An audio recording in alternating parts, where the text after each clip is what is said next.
Hello everyone, and welcome back to another remote sensing lecture video.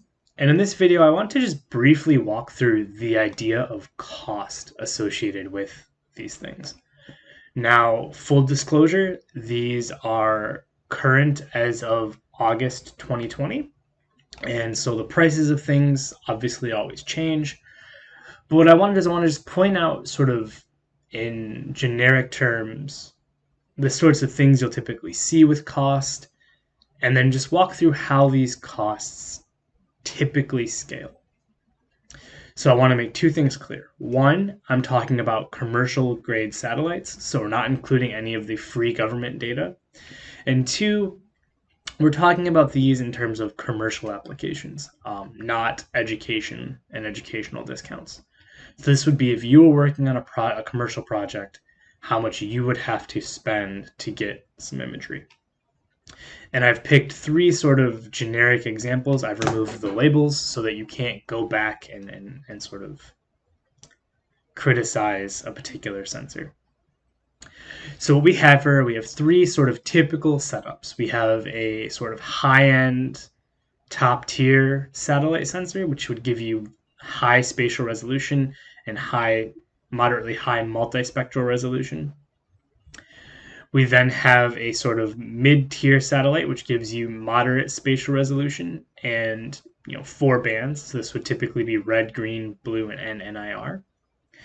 And then we have the sort of aerial imagery. This would be if you wanted to pay someone to fly an aircraft to get you imagery.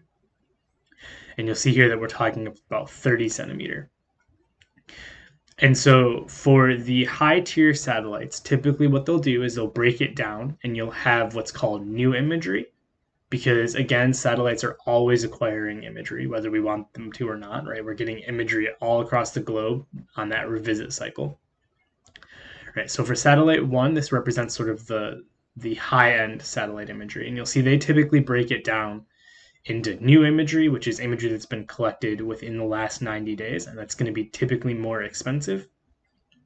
And then you have old imagery, which is typically collected, say, after 90 days, right? So this would be with maybe if you got something that was 100 days old, right? That would be at a lower price because they've already gotten the premium there. And so you can see as a general rule, right, the higher the resolution, right, the more expensive the imagery is. And then for aircraft, right, typically they have tiers of pricing. So the more area you cover, the less it costs per kilometer. And then they have their imagery archive, which if you're lucky enough to find something, is generally reasonably priced. Again, limited to what they already have. And unlike satellites, you're not going to have that consistent archive. It's going to be variable depending on location and date. And so what I want to do is I want to just quickly walk through how these prices scale for 3 different size geographies. The Farmingdale State College campus, which is about 1.5 kilometers. So all of these prices are going to be based on per kilometer. So Farmingdale State College is 1.5 square kilometers. New York City, which is just shy of 800 square kilometers, and then the entirety of Long Island, which is 36,000 and change, 3,600 and change square kilometers. So again, let's just take a quick look at how pricing scales. And again, these are from the most recent sources I could find, but they're just typical examples, right? The price ranges are going to range variably between these two sort of extremes. So let's talk about Farmingdale State College first, right? So for 1.5 square kilometers of area, how much would it cost for you to get a satellite image? Well, if you want to get one that was taken in the last 90 days from our high tier, high-end satellite, it'd be $32 per kilometer.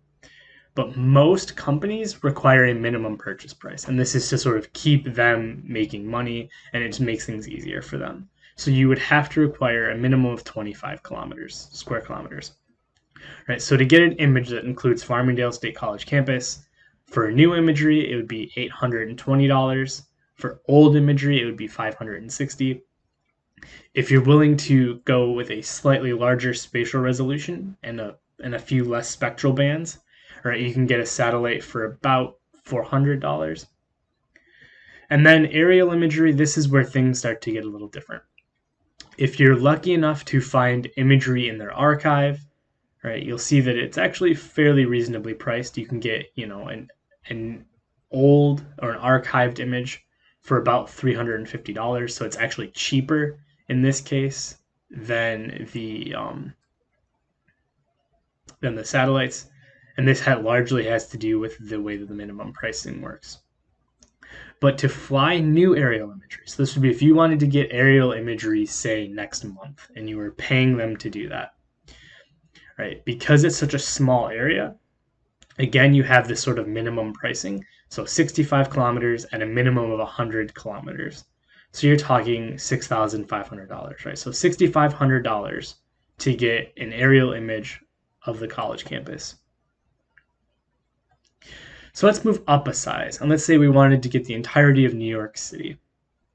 Okay? And you'll see just how rapidly these prices escalate.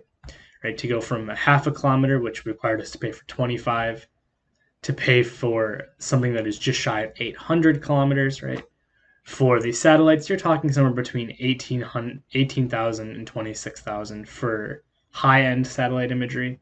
For moderate resolution, you're talking 1,500. And then now you'll see where we start to sort of transition to where it's actually more affordable in some sense to do aerial imagery. And that's because we moved up a pricing tier. Right, this tier went from 100 to 500. This is from 500 to 1,000. You'll see that we've actually dropped the price quite substantially, and that's because it's getting up sort of that bulk tiered discount that I was talking about. And then to do all of Long Island, you'll see that satellite imagery starts to become almost prohibitively expensive for the high-end satellite imagery. You'd have to have a grant or some deep pockets to be able to afford $120,000 for imagery. So one thing I want to do when I wrap up this conversation is I want to say that when we're talking about these images, you can imagine that maybe you want, New York, but you want, say, 3 images of it, right? 3 images of 800 kilometers, right? So that would be, in effect, 2,400 kilometers. So that would triple this price to have 3 images of New York. So if you're doing anything with time series, right, you have to sort of take that into account as well. Again, I'm not expecting you to memorize these numbers. In fact, I would not recommend memorizing any of these numbers. Again, this was just sort of to give you an idea of how pricing works and how pricing scales with area. So if there were any questions, please reach out. Thank you.